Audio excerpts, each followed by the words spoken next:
Bonjour à tous, bienvenue dans ce magazine. Aujourd'hui, quelques idées pour créer votre projet estampillé Dédé. Nous sommes ici dans une boutique à Bischheim qui vend des habits pour enfants, mais aussi des robes de mariée de seconde main.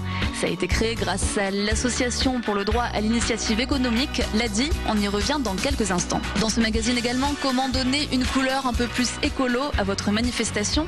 C'est grâce à l'association Zone 51 à Célestat. Et pour commencer cette émission, direction l'ADI, l'association pour le droit à l'initiative économique, qui permet aux personnes éloignées de l'emploi de créer leur entreprise grâce à des microcrédits et des prêts. Un prêt d'honneur pour le développement durable a été lancé il y a un an.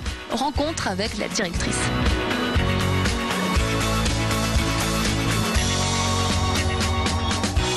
Emmanuelle Davio, bonjour. Alors vous êtes la directrice de l'ADI dans l'Est, enfin pour l'Alsace.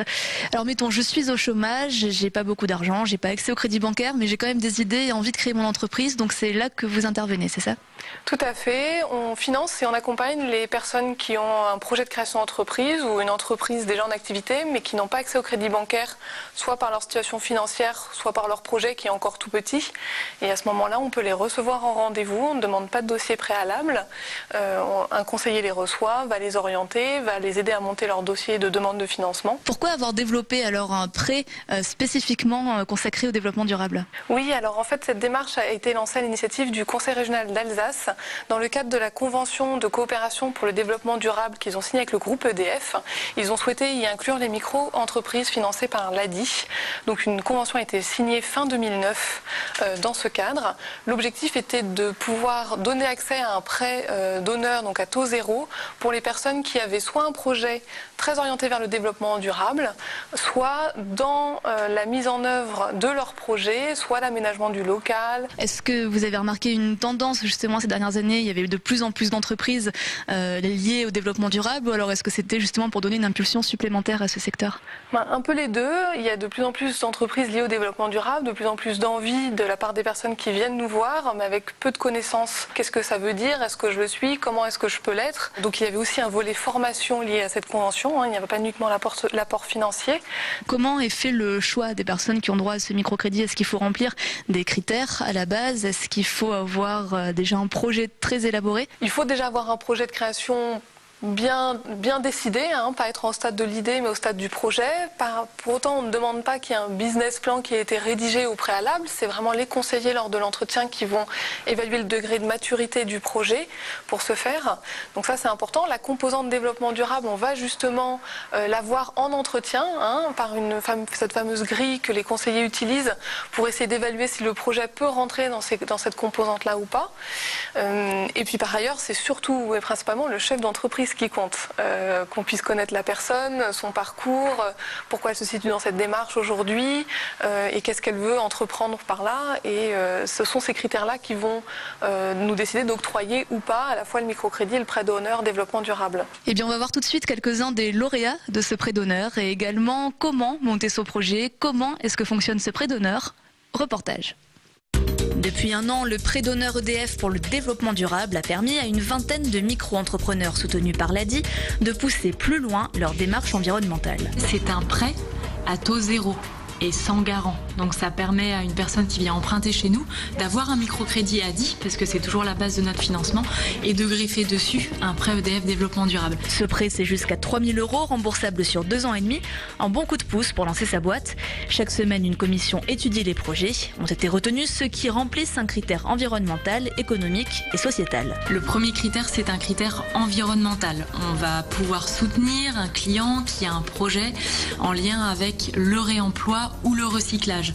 Je pense à des activités en lien avec la ferraille, je pense avec des activités qui permettent la revente de pneus d'occasion. Le deuxième critère, c'est un critère économique. On va soutenir des activités qui utilisent des produits biologiques, par exemple. Je pense à des activités dans l'esthétisme, je pense à des activités dans le lavage de voitures, où des produits certifiés vont pouvoir être utilisés. Le dernier critère, c'est un critère sociétal qu'on retrouve moins souvent, mais qu'on peut retrouver également et qu'on va chercher à valoriser.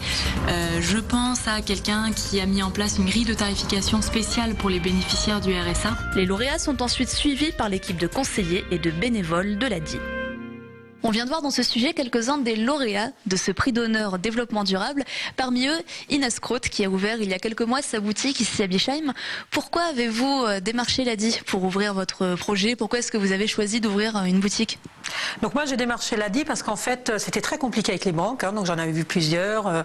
J'ai travaillé avec la Maison de l'Emploi, donc là aussi il y a des banquiers qui sont sur place, qui vous aident. Mais à chaque fois quand on était en entretien, quand on ressortait, le projet plaisait toujours, mais le fait de savoir que c'était de l'occasion, enfin du seconde main, ça coinçait un petit peu le dossier, donc on me refusait partout. Et puis j'ai entendu parler par hasard de l'ADI et je me suis présentée là-bas avec mon petit dossier. Et puis j'ai eu un entretien, premier entretien. Ensuite ils ont gardé mon dossier, ils ont pris connaissance du dossier et après ils m'ont rappelé et effectivement ils m'ont aidé à monter mon entreprise. Alors ici on a la partie de la boutique qui s'adresse aux enfants. Ce qui nous intéresse particulièrement c'est la partie sur les robes de mariée. Donc c'est de la seconde main, c'est des robes de mariée qui sont dans un état parfait mais qui vont être réutilisées. Suivez-nous, on va les voir.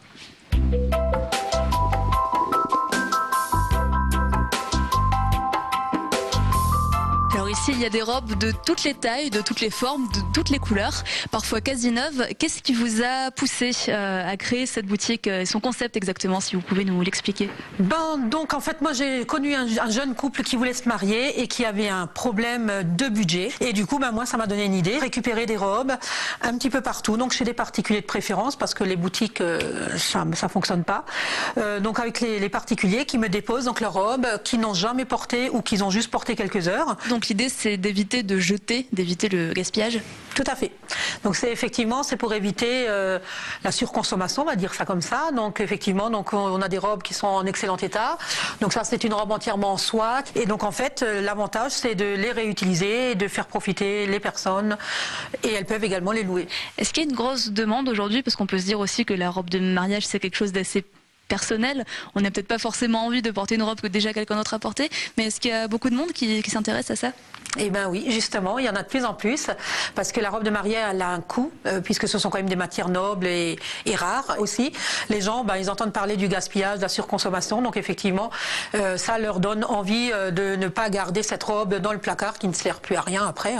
Ça prend de la poussière, ça se dévalorise, donc effectivement, le fait de pouvoir la donner, de la mettre en vente ou en location, quelque part, ça leur fait plaisir de savoir que quelqu'un d'autre peut l'utiliser. Alors c'est fini pour la DIM, mais on va rester dans les projets environnementaux.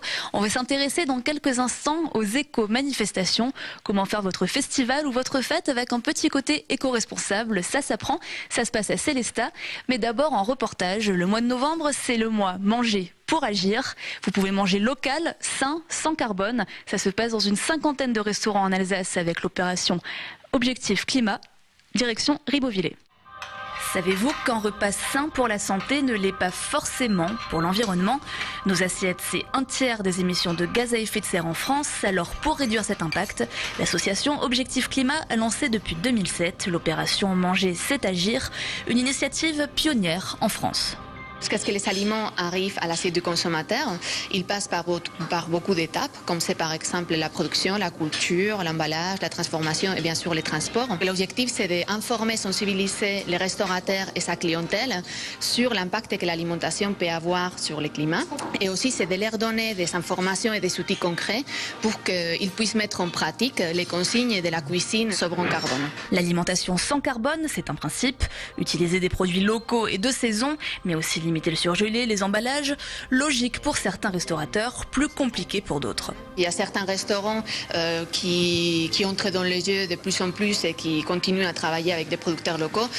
D'autres dont ce n'est pas leur habitude, pour eux c'est plus difficile. Mais c'est vrai que je pense qu'ils sont de plus en plus sensibilisés au fait qu'ils jouent un rôle important pour la promotion des produits régionaux. Il y a aussi un autre objectif qui est de promouvoir l'économie régionale. 49 restaurateurs de la région ont décidé de jouer le jeu. Parmi eux, Joseph Leiser de Ribeauvillé, un convaincu de la première heure. On travaille avec les fournisseurs locaux et on a mis en avant donc justement ces produits. Et de surcroît, on est donc au mois de novembre et on travaille donc des produits qui viennent donc des chasses locales, du sanglier, des biches, chevreuils, champignons des bois, des châtaignes. On fait également donc je pèse les maisons donc avec les farines bio. En ce moment, les potagers alsaciens regorgent de produits frais, betteraves, céleri, choux-fleurs, endives, pommes de terre. Le plus dur, ce n'est donc pas le menu, mais changer ses habitudes. Chez les clients, la sauce prend de plus en plus. Ça fait partie de notre travail de les sensibiliser à cette surconsommation et on va les inciter à consommer plutôt des produits régionaux, des produits locaux que des fraises au mois de décembre ou des produits qui mettent, je sais pas combien d'heures en avion à venir chez nous. Il faut qu'on consomme de plus en plus des produits de saison. Manger c'est agir, c'est jusqu'à la fin novembre. Nous sommes à Sélestat, dans un local de l'association culturelle Zone 51, qui héberge la mission d'accompagnement des éco-manifestations en Alsace. Alors vous organisez des concerts, vous organisez des festivals. Est-ce que c'est pour ça que vous étiez bien placé pour vous lancer dans cette mission d'accompagnement ? Oui, exactement. En fait, Zone 51 organise depuis le départ des événements de façon éco-responsable, en s'améliorant d'année en année. Et puis là est émergée l'envie de faire partager ce souci, de faire partager les méthodes, les outils qui permettent de construire un événement éco-responsable, avec l'aide notamment de l'ADEME, du Conseil général du Haut-Rhin et de la ville de Sélestat. On a pu proposer différents outils aux organisateurs d'éco-événements. Alors est-ce qu'il y a une demande? Est-ce que ça s'adresse à qui exactement? On a vraiment de tout type de manifestations, tout type d'organisateurs qui nous contactent. Par exemple, ça peut être un marché aux puces, ça peut être également une manifestation sportive, une marche gourmande, des concerts. Toutes les manifestations sont concernées. Alors à la base, pourquoi est-ce qu'on s'intéresse à ça? Est-ce qu'une manifestation en général, ça émet beaucoup de CO2? Sur quoi on peut travailler? Pourquoi cette problématique? Alors en général, la première préoccupation, c'est la propreté du site. Parce que l'action emblématique des éco-manifestations, ça reste les éco-gobelets, donc des gobelets réutilisables au lieu d'être jetables, ce qui permet d'avoir en fin d'événement un site pratiquement entièrement propre, et donc de diminuer aussi le coût de traitement de ces déchets, et puis le temps bénévole nécessaire au nettoyage du site. On a également la mobilité, avec favoriser le covoiturage par exemple, proposer des tarifs préférentiels au niveau des trains, favoriser les modes de transport doux comme le vélo par exemple. On peut agir également sur sa facture d'électricité, sur la consommation d'énergie, la consommation d'eau. Il y a un gros axe aussi sur la communication, avec l'emploi justement de papier recyclé, utiliser des encres végétales. Et puis un des leviers les plus forts sur lesquels on peut également agir, ce sont l'alimentation et les prestataires, les éco-prestataires.